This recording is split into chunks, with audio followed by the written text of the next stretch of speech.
부하등처럼 지나가세요. 교회 이제 공사를 하기까지, 그러면서 이제 교회가 지어지기까지, 그리고 또 교회 설립, 그리고 또 수련회, 또 설립 예배, 특별히 수련회 때 우리 사랑하는 청년들이 너무나도 많이 수고해 주시고 있어 주시고 너무나도 많이 수고하셨습니다. 모든 성도가 한마음 한뜻으로 그렇게 섬겨주셔서 가능했던 것 같습니다. 시간을 드리고 마음을 드리고 몸을 드리고 또 물질을 들여서 그런 귀한 모습을 볼 때마다 참 감사하다, 너무나도 귀하다, 그런 생각들을 했습니다. 우리 모든 분들의 그 수고가 천국에서 해같이 빛날 줄 믿습니다. 아멘. 옆에 분들 그렇게 한번 격려합시다. 너무 수고하셨습니다. 그렇게 한번 격려 한번 해주실까요? 네. 어느 한 분이 아니라 우리 모두의 수고가 아마 우리를 여기까지 오게 한 줄로 믿습니다.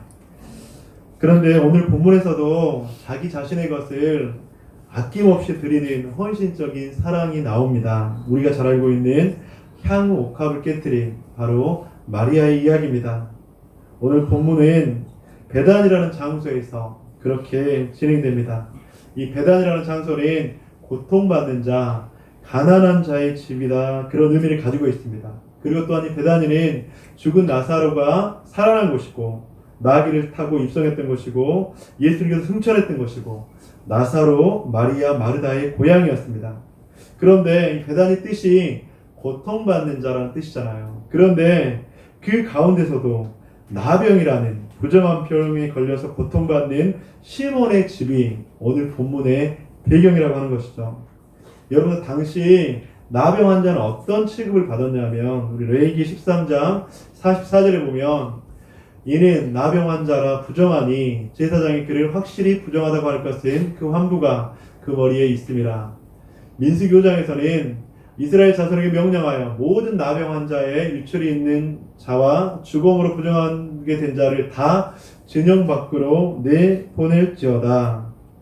철저히 격리하고 또 격리하고, 그런데 그게 나은 이후에도 많은 사람들이 수근수근 거렸을 거예요. 저 사람은 예전에 나병 때문에 격리되었던 사람. 아마 오늘 본문에 바로 시몬도 그런 어려움을 겪고 있는 사람이었을 거예요. 설상가상이라는 말이 있는 것처럼 고통받고 있는 베다니, 그 동네에 더 고통받고 있는 바로 나병 환자 시몬의 모습이 오늘 본문에 바로 배경이라고 하는 것이죠. 그런데 그곳에서 마리아가 등장합니다. 마리아는 300데나리온이라 되는, 이 당시에 300데나리온은 그냥 사술적으로 1년치 성인의 봉급이다, 1년 연봉이다, 그렇게 생각하면 됩니다. 그런 1년 연봉의 그 값어치가 있는 향유를 그렇게 예수님 앞에서 깨뜨려서 드렸다고 하는 것이죠. 7절, 한 여자가 매우 귀한 향유 한 옥합을 가지고 나와서 식사하시는 예수의 머리에 부으니. 우리 성도님들, 여러분들은 이 여인의 행동에 대해서 어떤 평가를 할 수 있을까요? 300데나리온, 1년치의 연봉이에요. 근데 그것이 그냥 한 번에 딱 깨뜨려서 머리에 붓는 그걸로 끝일 수 있는데, 이 여인의 행동에 대해서 과연 우리는 어떤 평가를 할 수 있을까요? 어떤 분들은 대단하다, 진짜로 잘했다, 헌신의 모습이 귀하다, 그렇게 생각하는 사람이 있겠죠. 또 한편으로는 참 유별나다, 과하다, 저렇게까지 해야 되나, 아마 그런 사람들도 있었을 겁니다. 그런데 오늘 본문의 제자들은 어떤 반응을 하고 있습니까? 오늘 본문의 8절 9절 한번 읽어보도록 하겠습니다. 시작. 제자들이 보고 궁리하여 이르되 무슨 이유로 이것을 팔아야 이것을 비싼 값에 팔아 가난한 자들에게 줄 수 있었겠구나. 현대의 성경에 이렇게 나왔어요. 그들이 화를 내며 말했다. 왜 비싼 것을 낭비하오? 그것을 팔아 큰 돈을 만들어 가난한 사람들을 도울 수 있지 않소? 성도님들은 이 제자들의 반응에 대해서 어떻게 생각하십니까? 제자들의 말이 합리적인 것 같아요. 또 선한 의도로 했다면 이 말이 틀린 말은 아닌 것 같습니다. 제자들의 말처럼 이 동네가 베다니, 가난한 동네라고 그랬잖아요. 이 가난한 동네에서 이 300데나리온 얼마나 크게 쓸 수 있었겠습니까? 그래서 이 제자들의 말처럼 가난한 동네에서 유용하게 쓰일 수도 있었습니다. 그런데 중요한 것은 그들의 말과 속마음은 달랐다고 하는 것이죠. 그리고 더 중요한 것은 뭐냐면 제자들이 더 중요한 것을 놓치고 있었는데 그것은 하나님의 명령을 순종하는 예수 그리스도의 그 십자가를 모르고 있었다는 것이 문제라고 하는 것이죠. 요한복음 12장 5절에서 6절 제가 한번 읽어드리도록 하겠습니다. 이 향유를 어찌하여 300데나리온에 팔아 가난한 자들에게 주지 아니하였느냐 하니 6절을 함께 읽겠습니다. 시작. 이렇게 말하면 가난한 자들을 생각함이 아니요 그는 도둑이라 동계를 맞고 거기로 넣은 것을 훔쳐가느라. 제자들은 특별히 가룟 유다는 다른 의도를 가지고 있었다고 하는 것이죠. 그럴싸하게 보이는 명분이 있었습니다. 어떤 명분이었죠? 가난한 사람을 생각한다는, 약한 사람을 생각한다는, 공동체를 생각한다는, 베단이라는 그 동네를 생각한다는 그런 명분이 있었어요. 그런데 그 깊은 이면에는 그런 마음들이 있지 않았다고 하는 것입니다. 나 중심적인 생각들, 죄된 본성의 생각들이 바로 제자들, 특별히 가룟 유다에게는 있었다고 하는 것이죠. 하지만 예수님께서는 그런 제자들의 의도를 알고 계셨습니다. 오늘 본문의 10절 예수님께서 아시고 그들에게 이르시되 너희가 어찌하여 이 여자를 괴롭게 하느냐 그가 내게 좋은 일을 하였느니라. 여자를 괴롭게 하지 말라. 그가 내게 좋은 일을 하였다. 여자는 내가 기뻐하는 일을 하였다. 그렇게 이야기를 하고 있죠. 사랑하는 성도 여러분, 예수님께서는 우리의 모든 것들을 알고 계세요. 나쁜 의도를 가지고 있는 제자들의 마음도 알고 계시고 선한 의도를 가지고 있는 제자들의 모습도 알고 계시고 십자가를 예비하는 그 마음도 알고 계시고 가난한 자를 생각한다고 하는 그 제자들의 마음도 다 알고 계신다고 하는 것입니다. 하지만 여인의 순수하고 진실되며 헌신된 마음을 예수님께서는 아셨고 십자가의 죽음을 예비한 그 여인의 마음을 알고 계셨다고 하는 것이죠. 또한 제자들의 이중적인 모습도 알고 계셨다고 하는 것이죠. 이제 교회를 섬기다 보면 이러한 일들이 참 많이 있어요. 이것이 맞다, 저것이 맞다. 이 방법이 최선의 길이다, 저 방법이 최선의 길이다. 그런데 목회자로 제가 자세히 보거든요. 그러면 모두가 선한 의도예요. 모두가 좋은 의도예요. 교회를 위해서, 하나님의 나라를 위해서, 때로는 목회자를 위해서 그렇게 나름의 명분이 분명하게 있습니다. 여러분, 이럴 때는 우리가 어떻게 해야 될까요? 물론 본질적인 부분이 아니면 답은 없어요. 이렇게 해도 되고 저렇게 해도 되고 커튼은 이쪽에 달아도 되고 커튼은 저쪽에 달아도 되고 저는 그런 부분에 있어서는 중요하다고 생각하지 않습니다. 하지만 중요한 결정 또한 결정에 대한 책임이 따를 때는 어떻게 해야 될까요? 그럴 때는 예수님 중심적으로 생각하시면 돼요. 성경에서 어떻게 이야기하고 있는가, 예수님이라면 어떻게 생각할까, 그렇게 이야기하면 돼요. 예수님께서 교회를 세우셨는데 그 교회의 목회의 철학과 가치와 목표와 그 방침에 따라서 그렇게 해결하면 모든 것이 다 쉽게 해결된다고 하는 것이죠. 사랑하는 성도 여러분, 이처럼 우리가 이 땅을 살아갈 때, 교회가 세워질 때, 또 그리스도인으로 이 땅을 살아갈 때 이러한 일들이 참 많다고 하는 것이죠.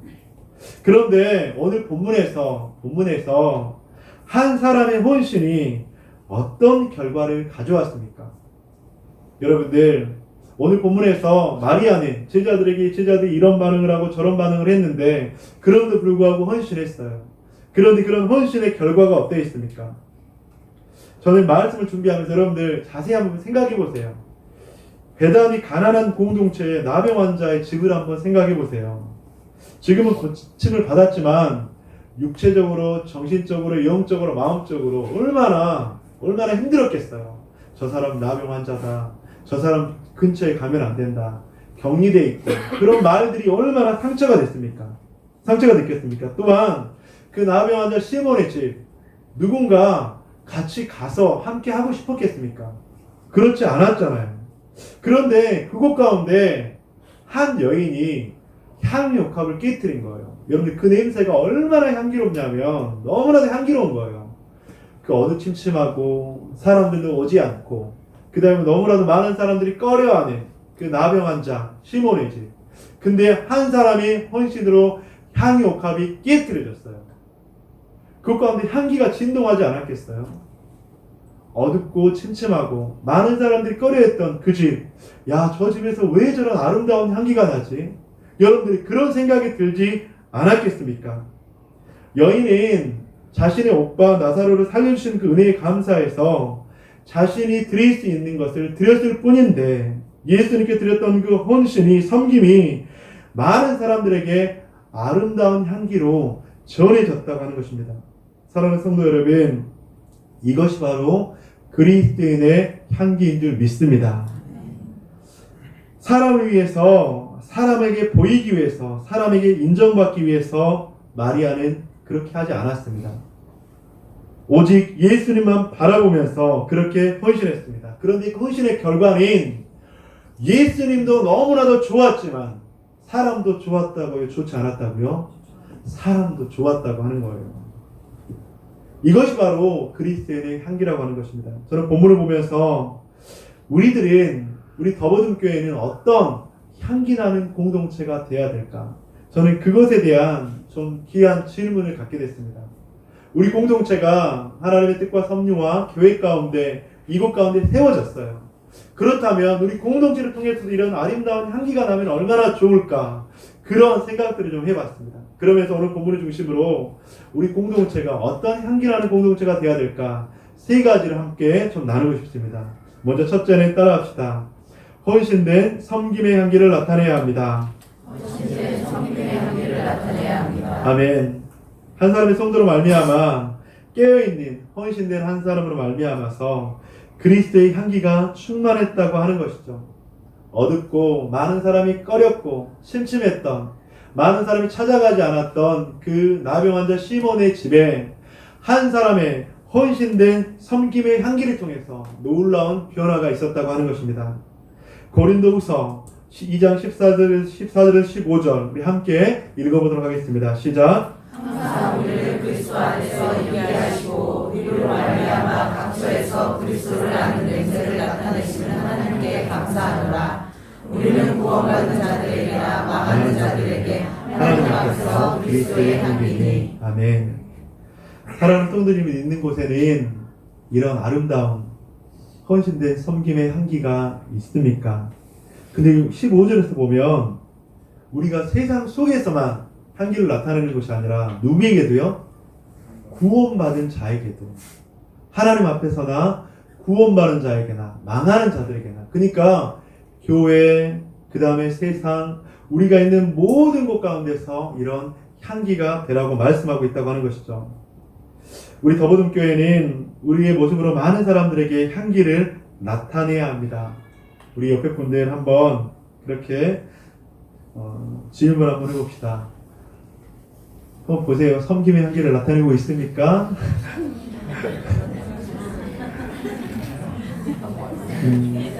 제가 요즘 좀 몸이 약간 좀 안 좋아서 이제 뜸을 뜨고 있어요. 근데 그 뜸을 한번 뜨면 냄새가 진동을 해요.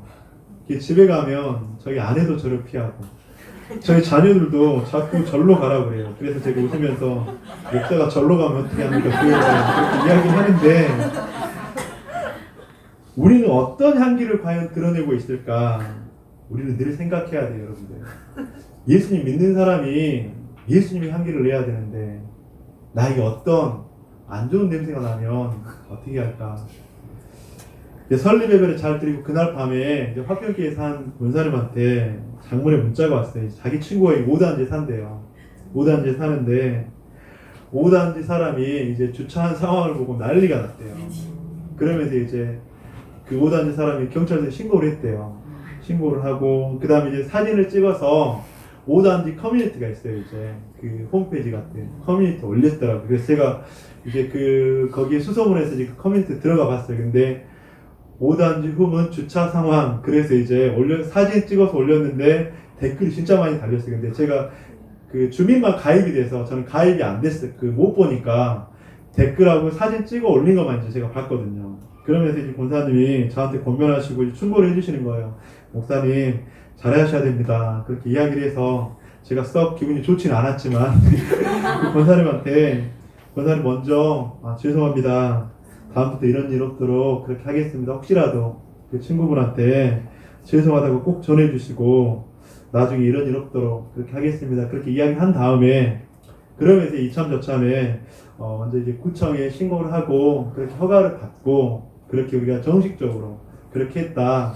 그렇게 이야기를 그 권사님한테 그렇게 드렸어요. 그래서 이제 중간에 제일 나중에 오신 분들은 뭐 중간에서 주차를 했다고 하는데 그러면서 이제 그렇게 제가 정식적으로 사과를 하고 그렇게 인사를 했습니다. 근데 이제 제 안에 그렇게 하면서 갑자기 드는 생각이 우리 공동체가 어떤 향기를 나타내야 될까? 이게 아무리 불법, 합법을 떠나서 우리 공동체가 이 지역 가운데 과연 어떤 향기가 돼야 될까? 제 안에 그런 의문들과 도전들이 굉장히 드는 거예요. 이 지역 가운데 야, 더보듬교회 저희 향기가 참 좋다. 그래야 되는데 더보듬교회 향기가 이상한 향기, 안 좋은 향기가 나면 어떨까? 한 사람의 섬김인 나병 환자의 집을 환하게 바꾼 것처럼 교회의 섬김의 향기가 이 지역을 변화시켜야 되겠다. 제 안에 좀 그런 생각들을 했습니다. 그것이 바로 선교적 교회의 아름다운 모습을 기억하는 저와 여러분이 되시기를 간절히 소망합니다. 그러면서 하반기 이제 우리가 소그룹 모임 시작하잖아요.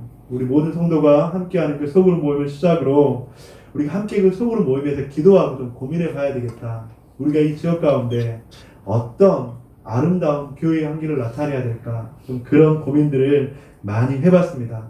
사랑하는 성도 여러분, 교회는 아름다운 섬김과 헌신의 향기를 나타내야 될 줄 믿습니다. 아멘.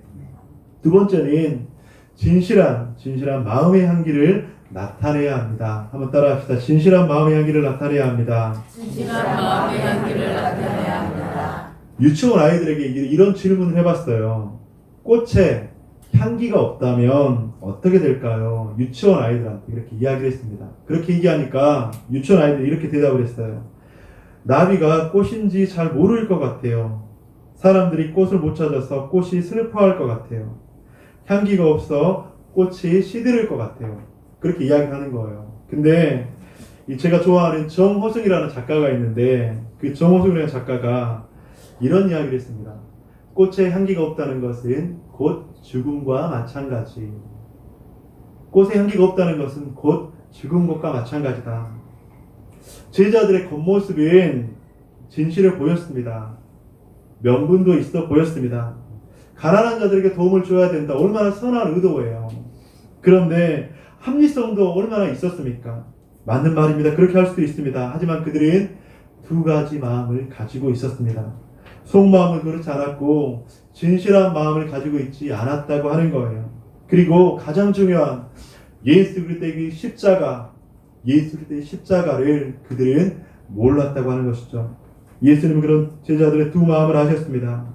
겉으로는 진실하고 의롭고 그렇게 보였지만 위선적이고 바리새인적인 모습을 보았다고 하는 것이죠. 저는 더보든 공동체에 이런 분이 한 분도 없다고 생각합니다. 하지만 많은 그리스도인들은 이런 두 마음을 나도 모르게 가지고 있어요. 근데 저는 그것이 인간의 본성이고요. 인간의 죄성 가운데 하나예요. 보여지는 말, 행동은 선하고 진실해 보이지만 속마음은 그렇지 않을 때가 참 많다고 하는 것이죠. 우리 사랑하는 우리 더보든 성도 여러분, 우리 공동체는 진실한 마음의 향기를 나타내는 우리 모두가 되시기를 주님의 이름으로 간절히 축원드립니다.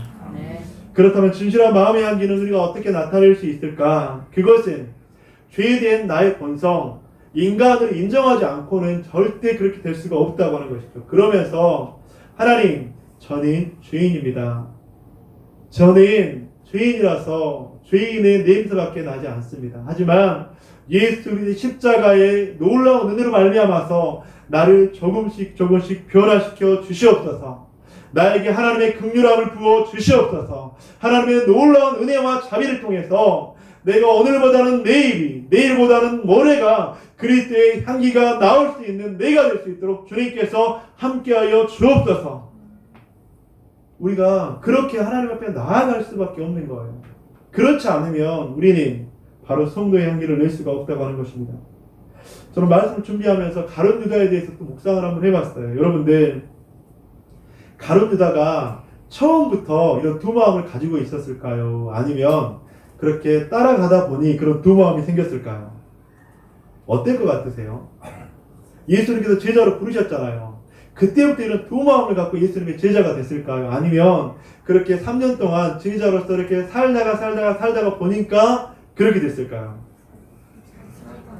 성경에는 나와 있지 않습니다. 그런데 저는 설교자로서 해석을 하자면 처음부터 그런 마음을 갖고 있지는 않았을 거예요.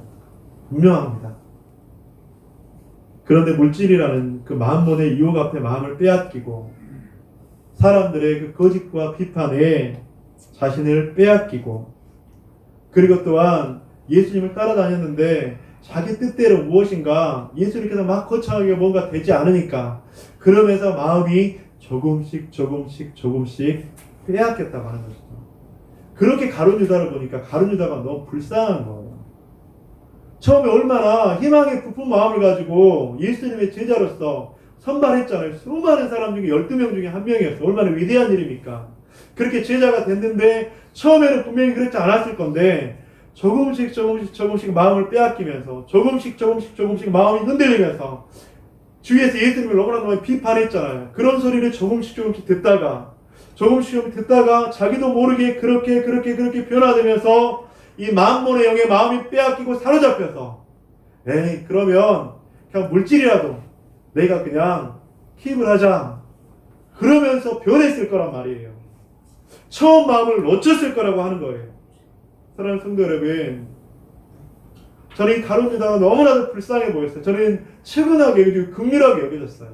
하나님께서 부르셨는데 그런 가룟 유다. 잠언 기자가 그렇게 강조했잖아요. 무릇 지킬 만한 것 가운데 마음을 지켜라. 그런데 사단에게 마음을 빼앗겨버리고 예수 그리스도의 12 제자라는 그 위대하고 영광스러운 그 자리를 바로 작은 것과 바꾸어버린 그 가룟 유다. 끊임없이 사단은 우는 사자처럼 살아가는 성도들을 이 땅 가운데 있는 수많은 그리스도인들에게 달려들 것입니다. 저는 이제 설립 예배를 마치고 너무나도 감사했어요. 그런데 이제 한시름 놓은 것 같았지만 그래 솔직한 마음 말씀드리자면 저는 더 긴장이 돼요. 이제 이 설립 예배라는 미션이 있어서 우리가 여기까지 달려왔어요. 그런데 우리 교회의 미션과 정체성을 가지고 이제 앞으로 나아가야 되는데 이제 큰 행사를 마치다 보면 이제 끝났다. 혹시 그런 마음 들지 않으세요? 근데 여러분들 그런 마음이 그때에 우는 사자와 같이 어둠의 세력은 우리 공동체를 아마 넘어뜨리려고 할 겁니다. 말로써 아니면 상황과 환경으로서 아니면 이런저런 일들로 그런 큰 일을 마친 후에 사단은 유혹하고 시험거리를 주고 관계 가운데 사역 가운데 어려움을 줄 수도 있다고 하는 거예요. 여러분들 그러면 그때 오늘 설교를 꼭 기억하시기 바랍니다. 절대로 잊지 마시기 바랍니다. 그래서 이렇게 깨어있는 저와 더 모든 식구들이 되시기를 간절히 축원합니다. 그래서 예수님께서 우리에게 가르쳐 주신 주기도문에는 무엇이라고 이야기하고 있습니까? 우리를 시험에 들지 말게 하옵시고 우리는 늘 시험에 들 수 있다고 하는 거예요. 그래서 주기도문 가운데 그렇게 이야기하고 있는 거예요. 우리는 늘 시험과 유혹에 빠질 수 있다. 그래서 우리는 늘 시험에 들지 않도록 기도해야 합니다. 그리고 또 무슨 기도가 나옵니까? 다만 악에서 어떻게 하라고요? 우리를 구하옵소서. 시험에 들어서 빠질 수 있다 없다? 빠질 수 있는 거예요. 그때 우리는 악에서 구하여 주옵소서. 그렇게 기도해야 된다고 하는 거예요. 그래서 예수 그리스도의 그 주기도문에는 기도의 모범이고 그 기도가 바로 최고의 기도라고 하는 거예요. 그래서 저는 제 안에 결론을 내렸습니다. 기도밖에 없구나. 우리를 시험에 빠지지 않게 하는 기도. 우리가 시험에 빠졌다면 악에서 구하는 기도. 그래서 성경에서는 기도 외에는 이런 이유가 없다고 말씀하신 것처럼 우리 공동체에 다시 한번 기도의 열정이 그 기도로 말미암아서 이런 삶 속에서 더욱더 하나님께 영광을 돌리는 우리 모두가 되시기를 간절히 소망합니다. 예수님은 그런 가룟 유다의 모든 것을 아시고 10절에서 말씀하십니다. 예수께서 아시고 그들에게 이르시되 너희가 어찌하여 이 여자를 괴롭게 하느냐 그가 내게 좋은 일을 하였느니라. 제자들아 가룟 유다야 너희가 그렇게 안 했으면 좋겠다. 내가 너에게 원하는 것은 너의 마음을 지키고 신실한 그 마음을 가졌으면 좋겠다. 예수님께서 바로 제자들에게 하시고 싶은 말씀이라고 하는 것이죠. 성 어거스틴이라는 그 신학자이자 위대한 성인인 그분은 성숙한 신앙의 경지에 들어가기 전에 꿈을 꾸었다고 합니다. 그런데 죽음 이후에 천국 문 앞에 서서 천사가 이제 그 어거스틴에게 이야기를 하는 거예요. 너는 누구냐? 어거스틴이 놀랐어요. 자기가 얼마나 그래도 하나님 뜻대로 사는 사람인데 너는 누구냐? 나는 성 어거스틴이다. 크리스찬의 율법을 쫓고 그렇게 정의를 쫓았던 자이다. 천사에게 그렇게 이야기했습니다. 신문하던 천사가 어거스틴을 보면서 너는 그리스도인이 아니다. 너희 머릿속에는 수많은 키케로의 그 철학과 온갖 이론들이 가득하다. 너는 입술로만 주님을 외치지만 너희 속마음은 그렇지 않다. 꿈에서 깬 어거스틴은 철저한 해교와 머릿속에 있는 수많은 이론들을 버리고 예수님을 신실하게 믿고 따르는 그리스도인이 되기로 다짐했다고 하는 것입니다. 나의 마음, 나의 생각, 나의 머릿속에는 무엇이 채워져 있습니까? 하나님을 향한 진실하고 신실한 마음의 향기가 흘러나오고 있습니까? 아니면 제자들처럼 어거스틴처럼 아니면 연약한 인생들처럼 두 마음을 품고 있지는 않습니까? 입술로는 사랑을 외치고 정의를 외치지만 나의 마음에는 혹시라도 비판과 정죄가 있지 않습니까? 사랑하는 더보듬 성도 여러분, 하나님께서 찾으시는 한 사람 한 사람은 진실한 신실한 마음의 향기를 전하는 사람일 줄 믿습니다. 때로는 합리적이지 않고 명분이 없어 보인다 할지라도 예수님을 중심으로 생각하고 한 여인처럼 살아가는 신실한 마음의 향기를 드러내는 저와 여러분이 되시기를 간절히 소망합니다. 세 번째로는 균형 잡힌 복음의 향기를 나타내야 합니다. 함께 따라합시다. 균형 잡힌 복음의 향기를 나타내야 합니다. 13절 함께 읽도록 하겠습니다. 시작. 내가 다시로 너에게 이르노니 온 천하에 어디서든지 이 복음이 전파된 곳에서는 이 여자가 행한 일도 말하여 그를 기억하라 하시니라. 아멘. 여러분들이 수요 기도회 때 복음이 무엇이라고 했죠? 하나님께서 나를 위해서 수요일에 안 오신 분들 모르시죠? 오신 분도 잊어버릴 수도 있습니다. 하나님께서 나를 위해서 행하신 일, 그 행하신 일이 뭐죠? 사랑하는 아들을 이 땅 가운데 보내시고 그 아들이 이 땅 가운데서 십자가에 고통당하시고 못 박히시고 돌아가시고 부활하시고 승천하신 것, 그것이 바로 복음이라고 했잖아요. 그런데 왜 복음이 전파되는 곳에 이 여자가 행한 일이 같이 기억돼야 될까요? 여러분들 좀 의문이 가지 않으세요? 복음과 이 여자가 예수님 앞에서 이 향유를 깨뜨린 것과 무슨 상관이 있길래 복음은 영원토록 전해지잖아요, 이제. 근데 그렇다면 이 여자의 행한 일이 영원토록 전해지라고 하는 거거든요. 왜 복음이 전해지는 곳에 이 여자가 행한 일을 전하라고 할까? 여러분들, 복음의 핵심은 이론이 아니에요. 지식이 아니에요. 외치는 구호가 아니에요. 복음의 핵심은 바로 증명되는 것이고 바로 실제이고 삶이기 때문이에요. 이 여인은 예수의 십자가의 죽음을 무엇으로 실천했습니까? 바로 행함으로 실천했다고 하는 거예요. 이 여인의 행함이 곧 복음의 핵심이고 삶이었기 때문에 이 여인이 행한 일이 곧 복음이라고 하는 거예요. 예수님의 십자가를 예비하고 예수님의 그 십자가를 위해서 자기 자신의 것을 드리는 것, 이것이 바로 복음이라고 하는 것입니다.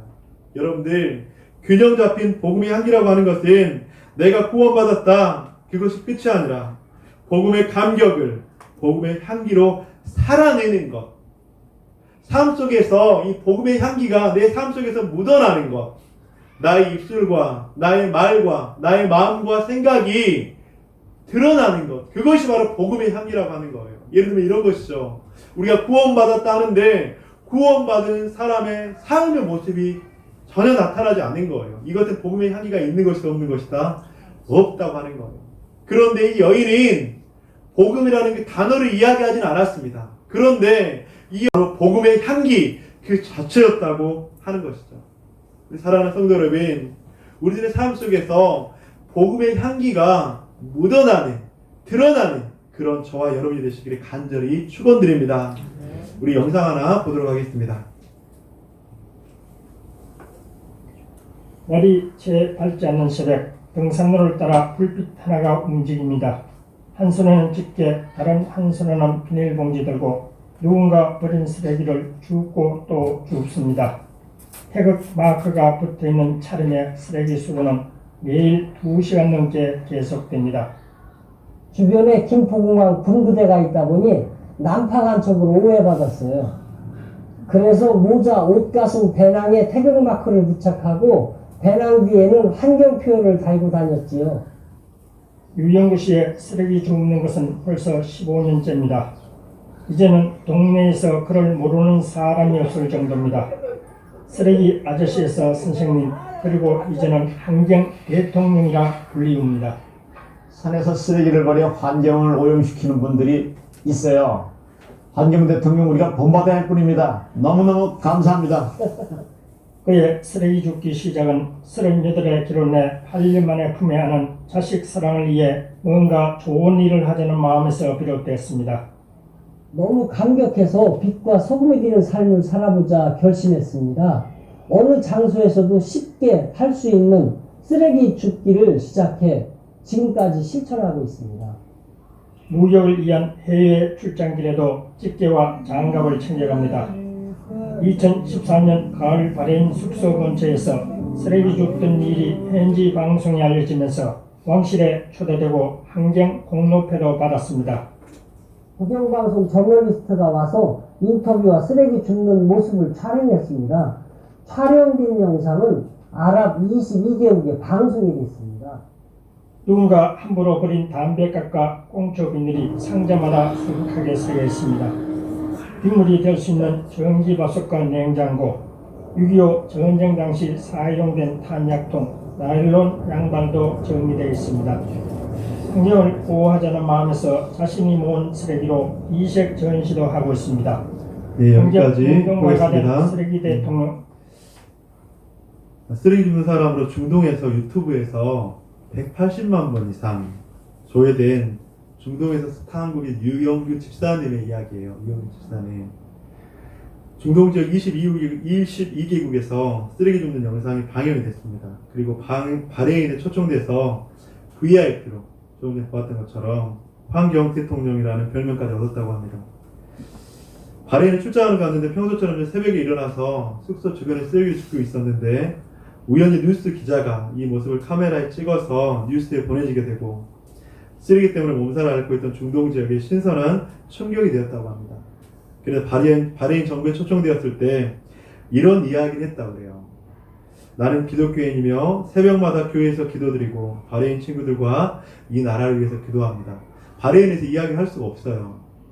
근데 이렇게 이야기를 했대요. 그러면서 저는 세상의 빛과 소금이 되라는 말씀을 실천하려고 쓰레기 줍는 일을 시작했을 뿐입니다. 교만해지지 않고 변함없이 이 일을 할 수 있기를 기도합니다. 말이 아닌 누가 인정해주지 않고 알아주지 않더라도 하나님을 바라보고 섬긴다면 작은 변화들을 통해 큰 변화가 일어날 것입니다. 유영기 집사님의 말에는 복음은 없었습니다. 하지만 이 복음의 향기가 되어서 수많은 사람들에게 전파되었고 그 자체가 바로 복음이 되었다고 하는 것이죠. 한 여인의 복음의 향기는 멈추거나 정체되어지지 않았습니다. 13절 복음이 전파되는 곳에서는 이 여자가 행한 일도 말하여 그를 기억하리라 하시니라. 복음이 전파되는 곳마다 이 여인의 행함이 전달되고 기념이 되었다고 말씀합니다. 사랑하는 더보듭 성도 여러분, 우리는 그리스도의 향기라고 했는데 어떤 향기를 나타내고 있습니까? 말씀을 마무리하도록 하겠습니다. 혹시 나에게 가룟 유다와 같은 모습이 있지는 않습니까? 그렇다면 우리가 주님 앞에 다시 한번 우리들의 두 마음을 내려놓고 예수님 중심으로 살아가는 저와 여러분이 되시기를 소망합니다. 혹시라도 우리들의 마음 가운데 마리아와 같은 그런 마음이 있다면 하나님 나를 통해서 성도의 향기를 발하여 주옵소서. 그래 내가 있는 그곳 가운데 아름다운 향기 하나님께 영광 돌리는 그런 모습이 되기를 소망합니다. 혹시라도 우리가 깨트려야 될 것들은 무엇이 있을까요? 여러분들 마리아는 자기가 가지고 있는 가장 귀한 것을 깨트렸어요. 그런데 과연 나는 주님 앞에 깨트려야 될 것이 무엇이 있을까? 헌신된 섬김의 향기를 나타내야 합니다. 나 자신의 헌신, 섬김으로 더보듬교회는 변화될 줄로 믿습니다. 아멘. 진실한 마음의 향기를 나타내야 합니다. 겉과 속이 다른 이중적인 두 마음을 버리고 진실한 마음으로 주님 앞에 나아갑시다. 세 번째는 균형 잡힌 복음의 향기를 나타내야 합니다. 행함과 열매가 있는 모습으로 우리들의 삶 속에서 복음의 향기를 드러냅시다. 이런 향기를 우리는 나타내고 있습니까? 아니면 더보듬교회는 앞으로 이런 향기를 드러낼 걸로 기도하고 고백하고 선포해야 합니다. 또한 이런 향기를 어디서 나타내야 될까? 가정에서 믿음이 연약한 남편에게 나타내야 되죠. 우리 사랑하는 더보듬 자매들이여, 가정에서 남편에게 이런 향기를 나타내기를 간절히 소망합니다. 소리가 왜 작아요? 자매들한테 한 거예요. 다시 한번. 사랑하는 더보듬의 자매들이여, 가정에서 남편들에게 이런 향기를 나타내기를 간절히 소망합니다. 아멘. 우리 사랑하는 더보듬 우리 형제들이여, 우리가 세상 속에서 이런 향기를 나타내기 위해서 몸부림치는 그런 귀한 형제님들이 되시기를 간절히 소망합니다. 그래서 우리 더보듬교회 여러분들 오늘 표에 보면 그 말씀 밑에 뭐라고 돼 있죠? 뭐라고 돼 있습니까? 너는 그리스도의 향기, 나는 그리스도의 향기. 더보듬교회는 그리스도의 향기. 한번 따라합시다. 너는 그리스도의 향기, 나는 그리스도의 향기. 더보듬교회는 그리스도의 향기. 그래서 너향 나향 더보듬 향이 이번 한 주, 그리고 우리 더보듬교회가 앞으로 이 지역 가운데 그런 아름다운 향기로 그렇게 전해지는 저와 여러분이 되시기를 주님의 이름으로 간절히 축원드립니다.